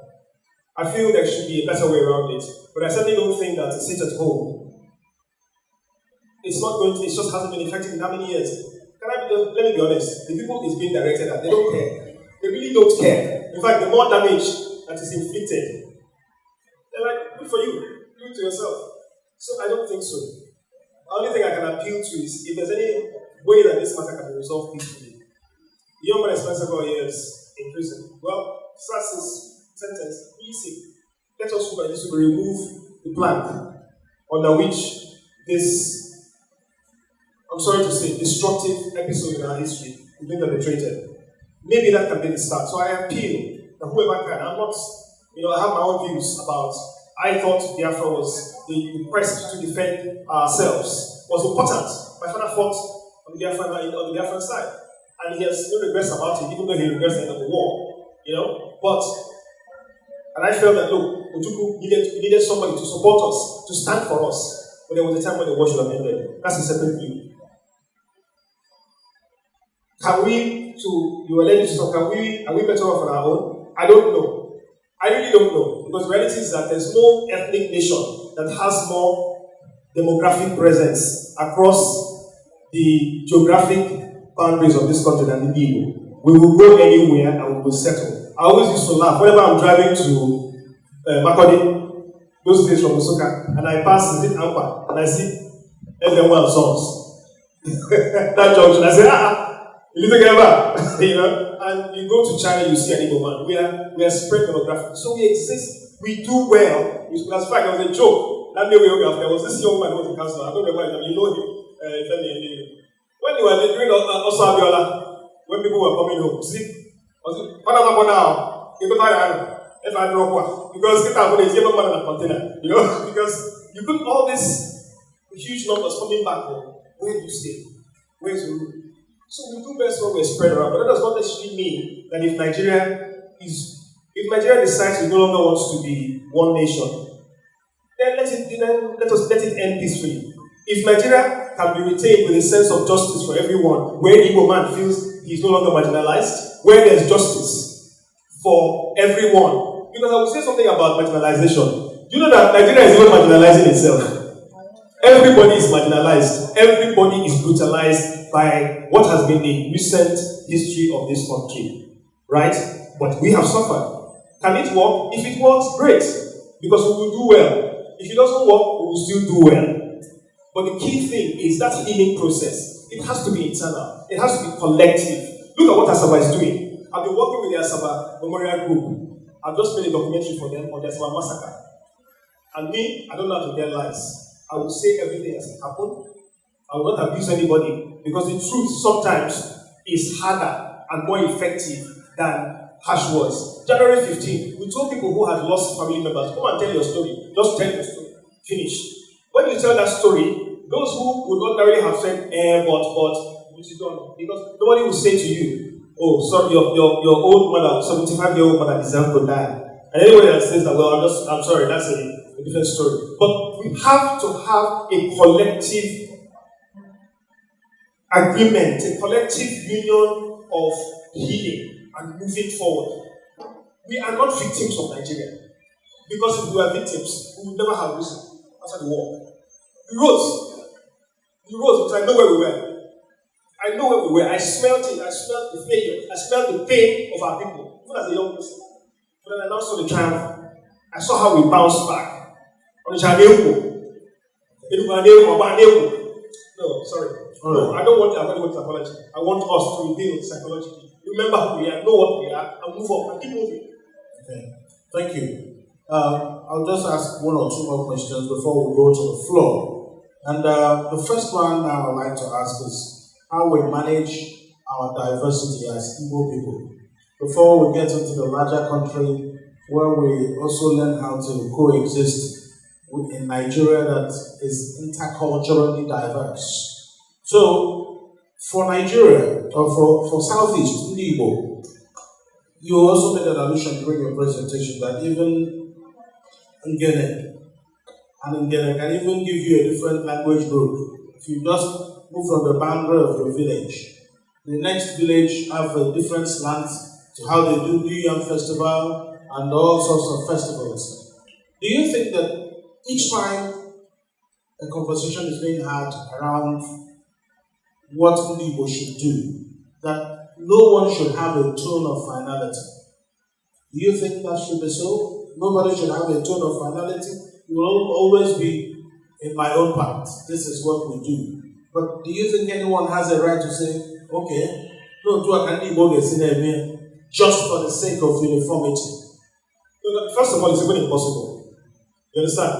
The only places where you see that level of common consensus when there are some traders associations, think about matter. You understand? Common interest. But see, when you're dealing with political issues, it becomes to settle a different issue altogether. But at the same time, I think Omata can even provide a template for how you can start to bring people together. But the reality is that we are all different. We have different dialects. Or you go to a Hamofo, it might be hard for you from Onitsha to understand what they're saying. You go to Abakaliki or Hozara, it might be hard for somebody from Grafia, from Obosi to understand what they're saying. So we're different. We have different cultures. There's two major cultural influences even going back 400 years: the Aro culture and the Igbo culture. So even at a very basic level, there are differences. But then what we can agree on is our common language. a lot of common customs. So these are the things that bring us together. And then, when you acknowledge that there are differences, understand those differences and respect them. Because we've always been kind to each other. Let's be honest. I was in this state when it was called Anambra State, and I knew the amount of tension between Ndiwawa and Idi. It was very, very bitter. Very bitter. You know? I know the tension between other groups, which is why when you say it was created. And a lot of time, we're not very kind or nice to each other. Like, everybody now basically used to pillory or look down upon the Abakaliki man. The funny backward. Why? You see, that's the problem. Or we look at the Nsuka man, meanwhile, the Nsuka people had the Ledger Iron Works, one of the most advanced technological platforms in the world at the time. So when we have not always been kind to each other, and where am I going with this? There has to become a time when we develop a culture of intra-cultural respect. Intra-cultural, it is something that it will not happen in my generation. But it is something that I see that a lot of young Igbo men and women, even in the diaspora, are suddenly jumping over those barriers, those old tired barriers, and embracing a oneness. But it should not just be done on false beliefs. We have to, as Sadana Osoboto said, no, I don't want us to forget our differences. I want us to understand them, to lay them out, acknowledge them so we can surmount them. We can. Once we know that a common front will be better than this fragmented, because you can be defeated when you are disunited. The second leg of the question is intercultural tolerance. I will use something that happened a little recently to ask this question. Recently, P2B congratulated Goa for his birthday, and it created a lot of backlash, both online and offline. So it throws back again, it takes us back to the issue of the Civil War and where the Igbo man has found himself in Nigeria. Do you think that time has come for the Igbo man to drop some of those? He killed us during the war, we can't do anything with him. How long can we hold on to that? Do you think it's time to drop it? No, I don't. Because I have studied General Gowon and studied his life and work, whilst I can always be against what he represented as the head of state at the time when things were happening to us that I'm not happy with, I can also understand the things he did against the tide of vengeance that would have been brought upon us if he had not been there. So my feelings about him are mixed. If God had not been in power, there were people who used to refer to him as that pastor's son, even the subordinate officers. They would have dealt with us. Don't kill yourselves. But he was head of state when this thing happens, and the responsibility lies with him. So as for the congratulate, I can't tell anybody how to mourn. It will never be my place to tell even my brother how to mourn someone or to mourn his loss in whatever form. So I cannot make any comments on that. Those who say the word congrats, I will say it's your right. Those who say how dare you congratulate the one, it's your right. Because as an Igbo man, I have my own view. Would I have congratulated him? And I just say, congrats and happy birthday, Major, if at all. But this His Excellency will be said quite a lot. It is his right to say so. Would I have said so? No. I would have congratulated him and been mindful of the sensitivity to my people. I would have been mindful of it. That's all. Alright, so let's come back a bit about oral traditions. As a little boy, my mother told me lots and lots of folk stories. Some of them I still remember, some of them have faded from my thoughts. So how important do you think this is? Because even in a lot of communities, you no longer have the moonlight story time. We no longer have them. And you rarely see fathers telling their children or mothers telling their children stories. And the question is, what stories will you be telling your children in 2024 Nigeria? History is too important to be left to the historians alone. We are all historians in our own right. Oral history is the basis upon which the so-called formal histories have been created. And at this stage, even now, as I said, I was sharing a joke with them. If a client gives me a job to do some research and say, I need to come to Nigeria to do that research. So I can come down and sit down with my father. My father is not going to be with us forever. It gives me a chance to continue to tap from him. Oral history is crucially important because there are many things you would learn from an oral interview that you would never find in any textbook. There are histories that your mother and your father will have, they're still with us, that are absolutely invaluable, which are rare accounts. What Dame Virgie shared with me when I interviewed her was not in her book. So if we didn't have that, we might have lost that gem of history forever. So it is still crucially important. I still do not subscribe to this notion that orality is anyway inferior. But then the challenge for us, the call to action is, as they are oralizing, we are documenting. So it is absolutely crucial, and that is part of the call to action. I mean, you mentioned your father. Just before my father died, he was in hospital. There was a family story he started telling from the hospital that looked quite, the transition he took in the story was different. He was no longer telling me the story as a little boy. He was now telling me the story as a grown-up and as a journalist. And if I tried to move my attention away from what he was telling me, he will point at me and tell me, "Date." So, of course, that was the last story my father told me, and eventually it turned up on the biography page of his obsequies. So, the oral tradition is very important in this part of the world because you are always referencing what your mother told you, what your father told you, and you've also mentioned social media. Is it time for us to try another method of transferring our tradition? You can have them recorded, store them up there.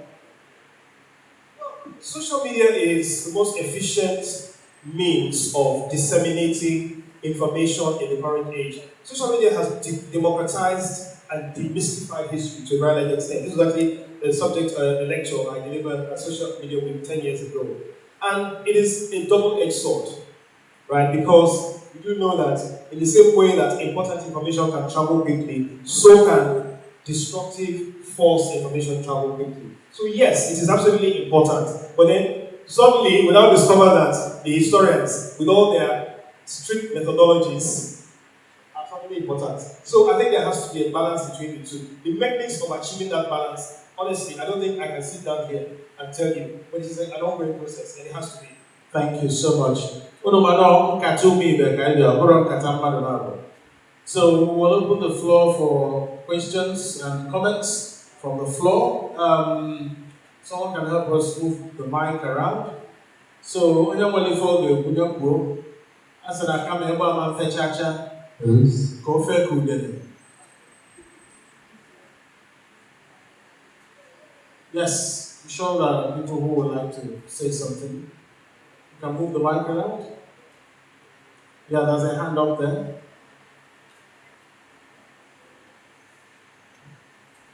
Thank you very much, sir, for saying so much. One, I have a concern, and the second one is a question. I'm from Ebonyi State. I'm from the local government area of Old Ohoza. Yes. And amongst us, the Igbos, we feel marginalized, even to this day and time. You hear people make statements like, "You are just one Abakiki," down to some landlords from other eastern states who will tell you, because you're from Abakiki, I can't take you in as the tenant. So on that concern, I am asking, what is the best way out of it? Because we can't keep saying we are united as a people and then marginalize some part of us. I don't feel there's any Igbo person that is greater than the other if we are being fair in the first place. Then secondly, I'm also asking in the aspect of preserving our cultural practices as people.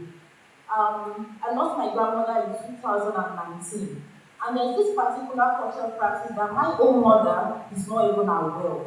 She actually told me in 2018, we call it UVG, Idioma. It's a day we set aside to celebrate the leg, because we believe that whatever the mouth feasts on, the leg is what makes you get it in the first place. And because, trying to balance the equation between Christianity and practicing the culture that makes us who we are.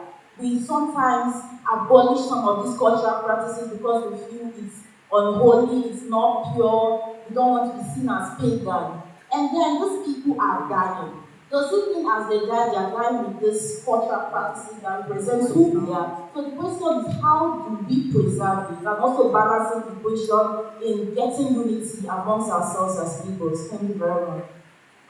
First, I am Onyebuchi by name.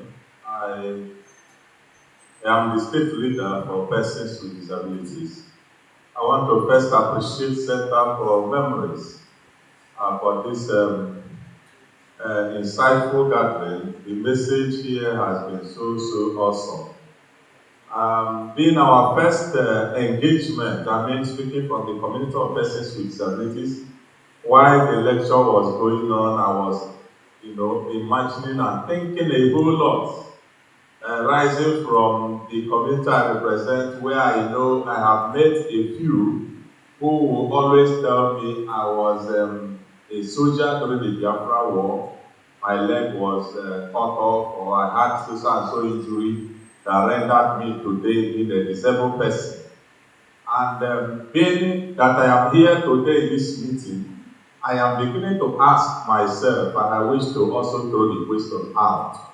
It may not be under the powers of Center for Memories to do a whole lot to what is bothering us out there in the society. But I know that you may have the contacts, the communication know-how of getting reach to those in power within the East. What has it been so far from that time to date? The fate of those individuals that have fought for this land, and today some are late, while some are still there in disability, with nobody asking about them. Is there any program, is there anything for people like this in our society today? That is question number one. And then number two, I want to say that history, recently we were told of how government at the center tried to remove it from the curriculum and all that. But as we are listening to this lecture today, I was also asking myself that history, the education is in a concurrent list, if I am right. And if that is the case, why is it that the government of the states and down to the local are not integrating part of this into our own curriculum? For us to also begin to do a little, we should not continue to blame the center and perpetually remain on the blame game. I think the damage is done. What is the way out? Thank you. First of all, scientists, this is the first time I'm meeting you one-on-one. Because we need to appreciate, first of all, for my foundation, we ran 287 kilometers from London to Birmingham to raise funds for a community in Enugu State now, where almost everybody is going blind. So let's appreciate it, first of all. This is my first time. It's been donating, and this is my first time when it's on the economy. Why I decided to talk immediately is that before you address this issue, this very topic raised was what I wanted to talk about before I draw the question. I felt I need to talk immediately. Now, that documentary that you saw, me and a lot of people that happened here in Enugu, where almost everybody above 40, now I mind, Enugu State here. This is the same place I have to do cases of Washioko and cholera down here in Enugu. Now, when that documentary went out, Nze Keazor is from Anambra. I'm from Anambra. I've been helping that community with my foundation for the past 5 years before that documentary came out. And he saw that documentary. The first thing he did was to organize that marathon and raise money. His friends donated for that very cause. In fact, those money that were sent that period was used to do a medical program for that community, providing drugs for almost all the blind people in that community. Now, after that documentary went so far worldwide that I am no man and Igbo on everywhere in the whole world, because I got calls from almost all the countries in this whole world. Now, they come from some of those countries. The first question will be, now, as we have the Enugu State. He said, yes, we have the Enugu State. take you there is opposite Caritas University. And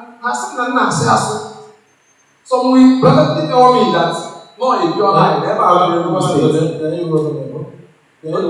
Now, some people will call me and I will tell them that the inhabitants of that place were mostly people from Ebonyi State.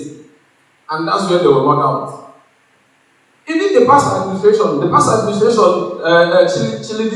Chilidi Silbudi was the only one he was on seat then. And he didn't pay attention because the inhabitants of that community were people from Ebonyi State. Now, brother, first, you talk about people with disability, my brother. Sometime 3 or 4 years ago, they called me in Osaka to give me an award. There was this guy, Kelvin. He owned a disability or whatever for about. He's from Osaka. So we opened a piggery farm for him. You don't know your home or somewhere in Enugu there. So he was doing well with it. Now at the point, the youth of the community organized one award show and said I should come from Enugu to come and take the award. So I rejected the award. Why? Because something happened. The time I had another poetry for this guy, who would call his kinsmen to come and help in just normal level work to help in building. Not that I won't pay them, but they felt like because they are kinsmen, I won't pay them what I'm supposed to pay them on the normal. Now this guy started doing well with the poultry farm, helping the family and dog. I'm glad they now wanted to call me and give me an award. For what? Now people with disability, this line. Now that takes me back to my own personal issue with P2B's statement about go on. Now the wounded Biafran veterans, people that fought for us in Nigerian Biafran war, are beggars today. They live off the little I paid to them at Oji River. They are losing their sons, they are losing families. You are on the express. And for somebody of this status to come out and say that because nobody cares about them, the last documentary we did about them was with Amarachi Adama. If some of them, the last person we took to the hospital, the other person,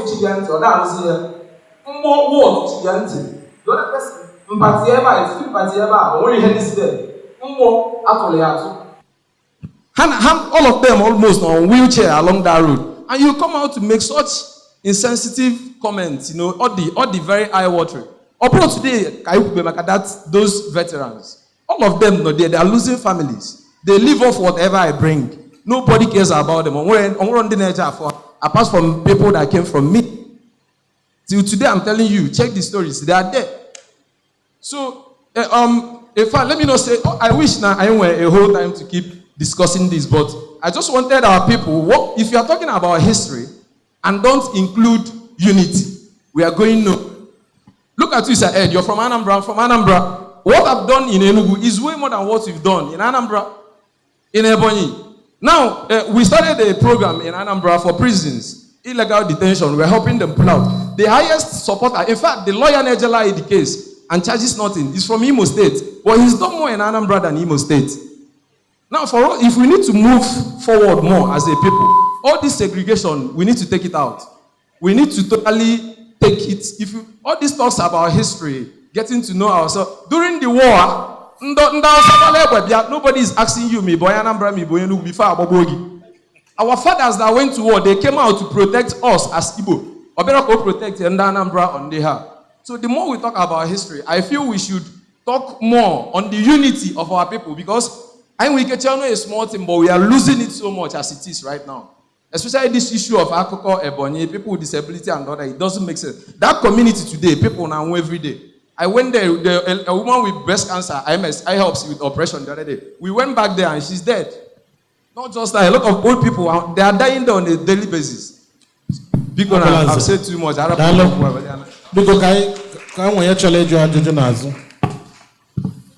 afternoon, everybody.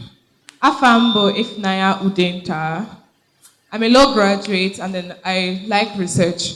So here in Enugu now, we have two things that we're looking at. The first thing is really justice and organization.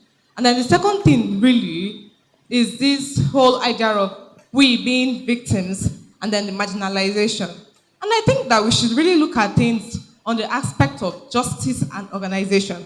Because if there is really justice and then we the Igbos get to organize ourselves, then all these things that we're talking about, leaving those that suffered in the war and the rest of it would not be occurring.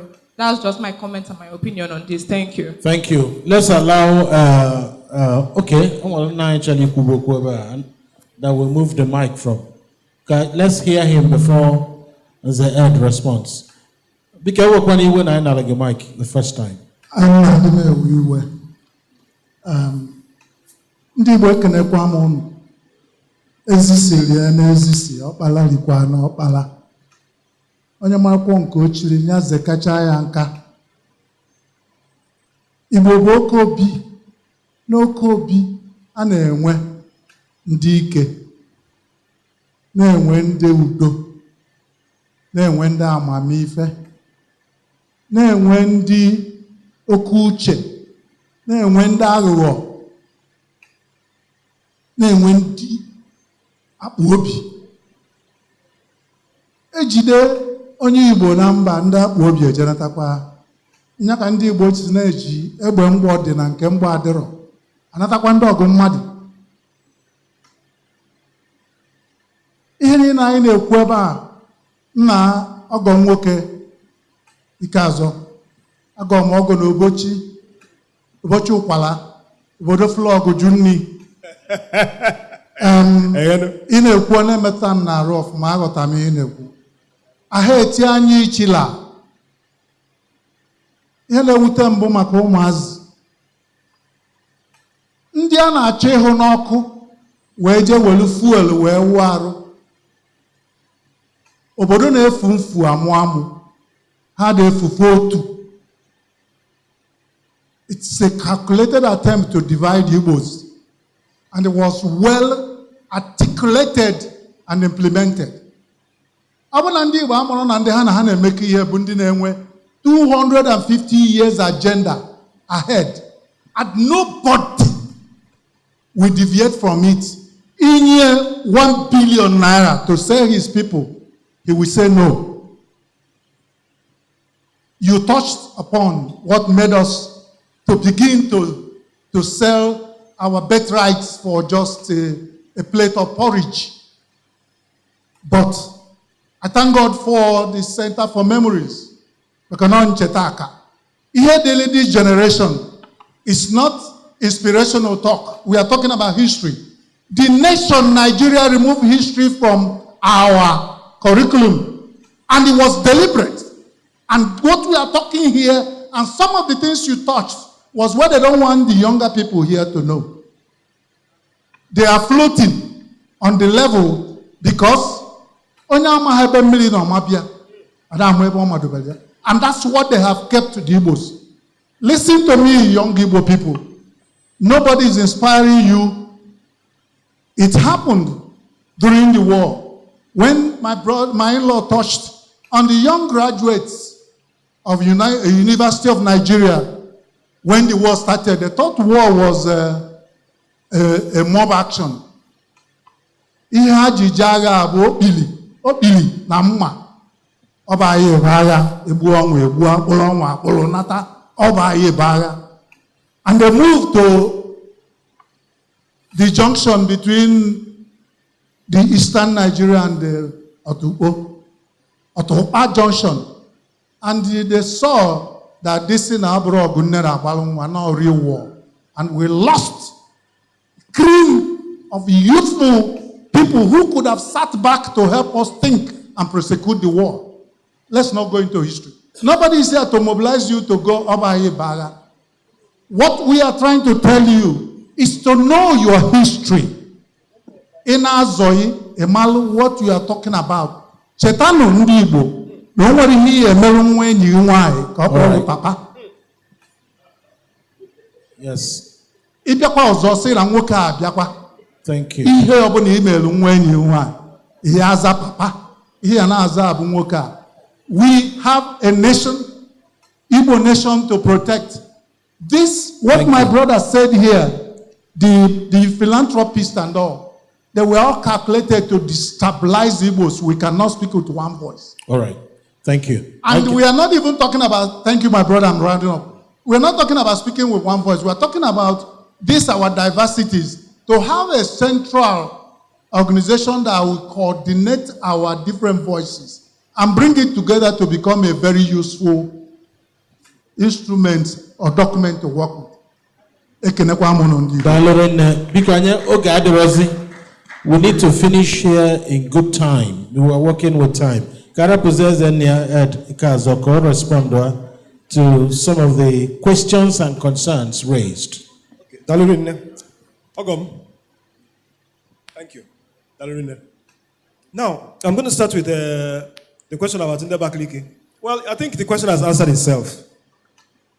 There's no excuse, there's no reason why at this stage in our history, with all that we are going through as Igbo, I can't end Nde Bakalike, oh, they are very bush. Meanwhile, we cannot go out, leave our houses on Monday. Some of our roads, the condition of our life standards are not even, we're still lagging behind generally because of broader problems, some of which we have no control. Is that really what we should be doing now? Denigrating our brothers? I don't think that's the way forward. And also about preservation. Nobody will help you do it. Do it yourself. And everybody here, encourage our people around you to record these histories. Please do it. Let me tell you something about the documentaries I've done how many documentaries with the Center for Memories? Mas Okono. We did his biographical documentary. Innocent Wonga. These are people we may not have heard of. Onyabu Obi. All under the aegis of Center for Memories. January 15, 1970. Michael Okpara. Now, when people watch some of those films, they're like, when I tell them how much we used to make it, they start laughing. It's a lie. It's not possible. I said it's possible. If you want to do something, if you're ready to make the sacrifice, you will do it. You don't have to wait for it to be perfect. Because, let me tell you, apart from what I did with Center for Memories, where they made some contributions, virtually all my films, I paid for it from my own pocket. In fact, last one, age in pension, where I made the film. Because it has to be told. I might die tomorrow. I might die next week. What am I behind as my legacy? That's the point. So, I'm not in a better position than you to sit down with somebody with your camera phone, record all the person. If the person, God forbid, goes, and that is the only account in the world of that person talking about a rare piece of information, you're carrying gold. So why must you wait for historians? Please, get the work going. Everybody get the work going, please. Now, support for the disabled. Now, even going back into our culture, right? There has always been, even traditional Igbo society, there's always been a safety net for those who have disabilities. The society has always provided for them in a traditional society, because whilst we abhor laziness, we abhor, lack of effort, we respect and support those who, through no fault of theirs, have suffered disabilities, and there has always been a safety net for them. And I think it really says a lot about us. I know there are lots of pockets of philanthropy, like what Abalanze has been doing for years. Small boy, young boy. It's not as if he's a billionaire. I know how sometimes he has struggled financially to make sure that he's providing succor for communities all over. I mean, the breadth of work this boy now, this man now, is incredible. I really cannot salute him enough, which is why a couple of years I've tried to support the work he does. And it is another call to action. Because if you look at the amount of money, I mean, let's be honest, everybody waiting for government, you're wasting your time. It should be the government's job. But at the end of the day, the way we looked at ourselves during the war, people would go to houses of family people, and you have a shelter. You have somewhere to stay. That's how we looked after ourselves. Igbos have always looked after themselves. But the thing is, sometimes in this quest, this competitive nature, things have to fall apart. And I really think there should be a rethinking about this.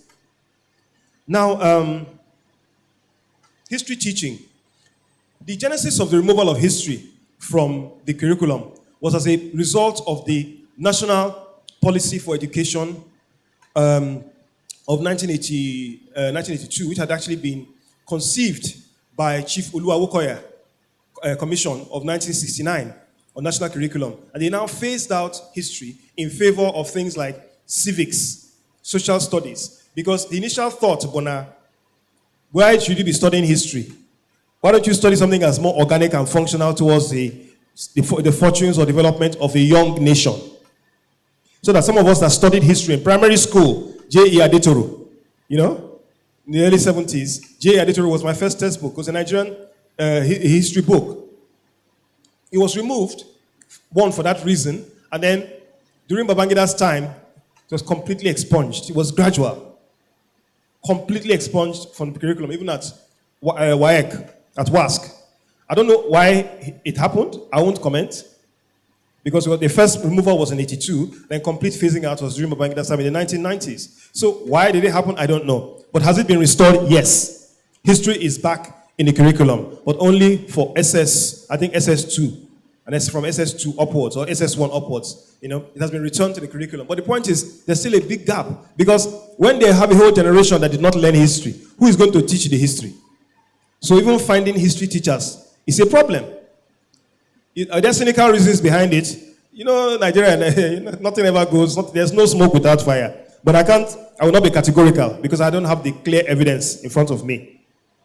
Now, Abalanze. Now, I don't know what to say again because, as I said, I would not have framed any congratulations to General Gowon in the same way that Peter Obi did it. I might have done it, but that's Peter Obi. He's a man with his own mind. He knows why he did it. Maybe there's some wisdom he will find in 20 years' time. Me, I've not yet seen it, but it doesn't really matter. I have no ill will towards General Gowon, as I said, he was at the head, so he has to take the blame. But at the end of the day, I know how he saved a lot of our lives. So I have mixed feelings about his legacy, you know. And yes, there should be sensitivity. I weep for our disabled soldiers, ex-soldiers, Oju River. I used to support them with cash many years ago, but I've not driven down that road. I will stop and greet them. And that's why I commend you. If you know, Abalanze, what you've been doing for them, I hope this is people who are listening understand that it cannot be left just to one group of people, just others to do it. Our society is only as strong as the weakest of us. So that is the call to action. Thank you. Ogo, you know, you've said a lot.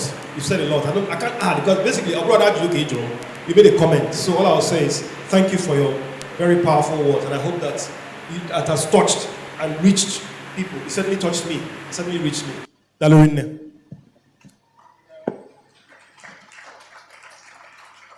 I know we can do better than that. Kai kusena kike. Anya nugie. That's Nze Ed Keazor, how he broke it down for us.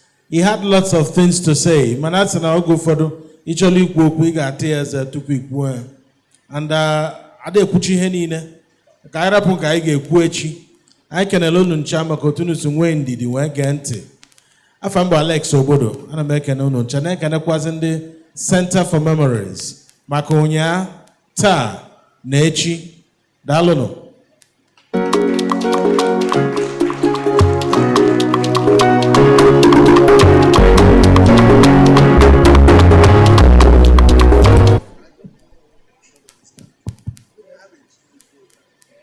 Please, let's give a better round of applause. Please, let's give a better round of applause for Ezenia and Mr. Alex Obodo.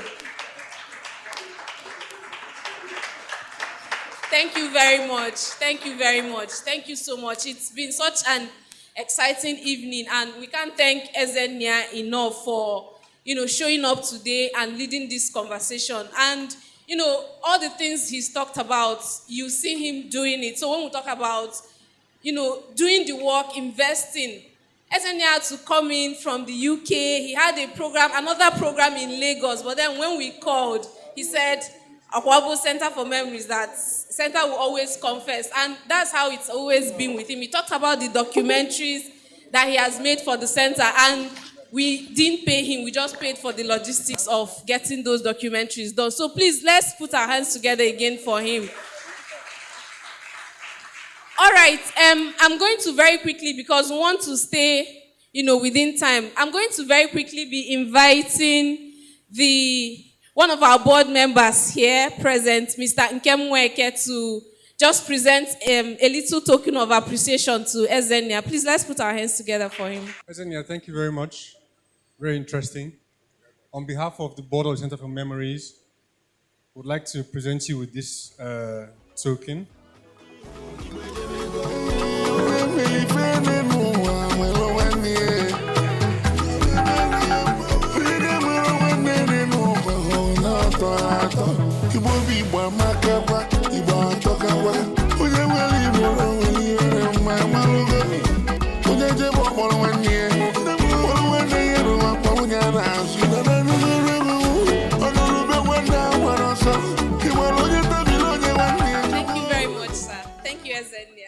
Okay, no, sir, just you can just have your seat.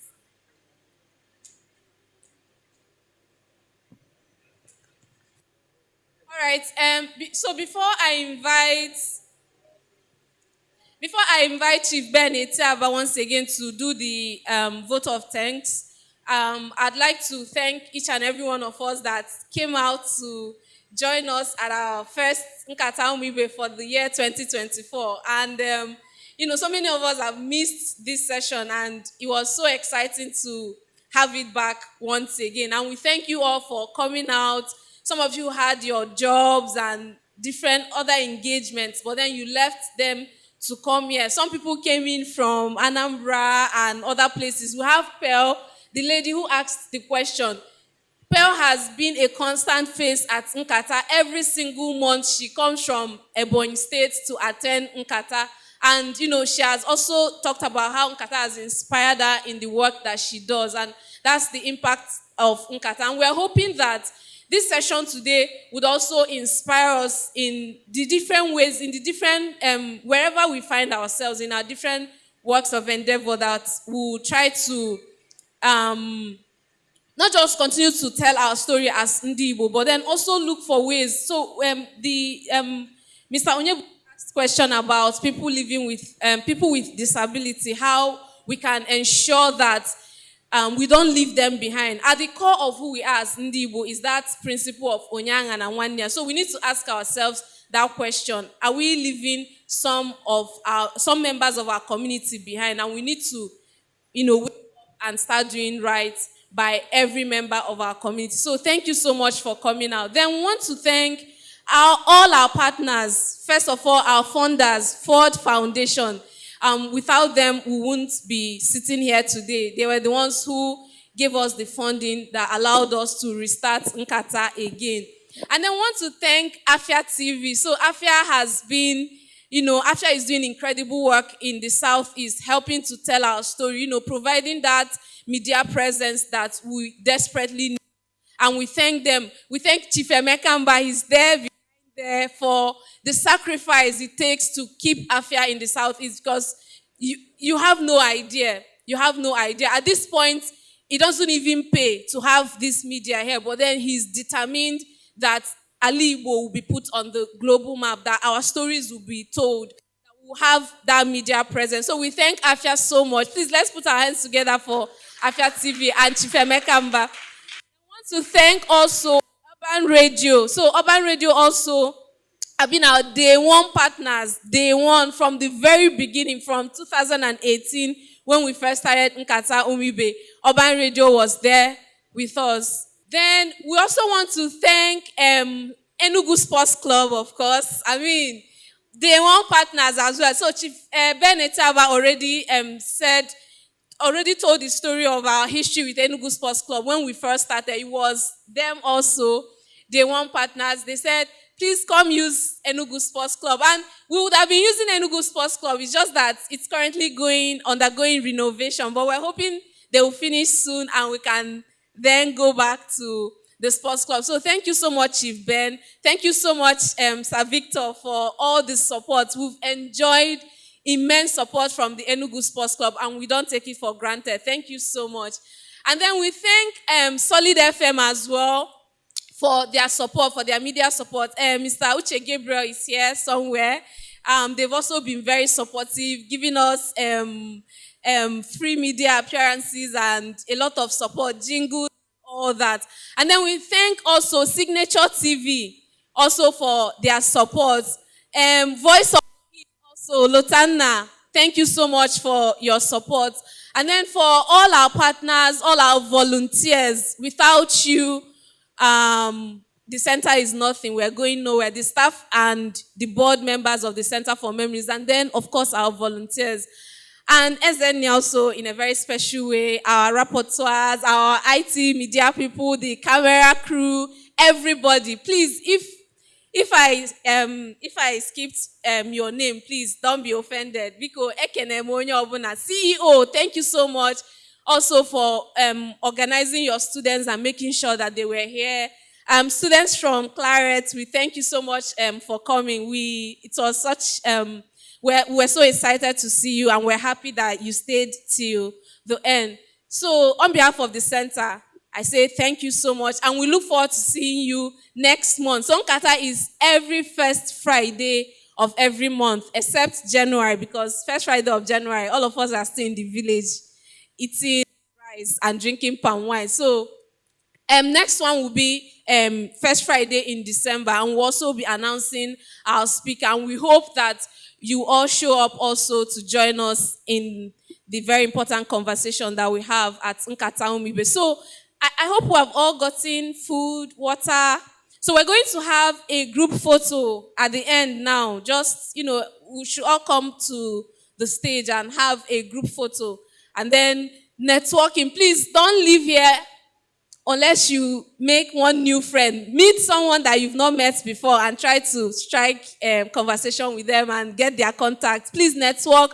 Very, very important. Young people, please meet the older ones, because we talk about mentorship, right? And this is all part of it. If you have been inspired by Ezenia or Chiben or Savik or any of the older generation, because this is an intergenerational platform, right? And we're bringing you all together. So please make sure you network before you leave, all right? Thank you so much once again, and see you next month.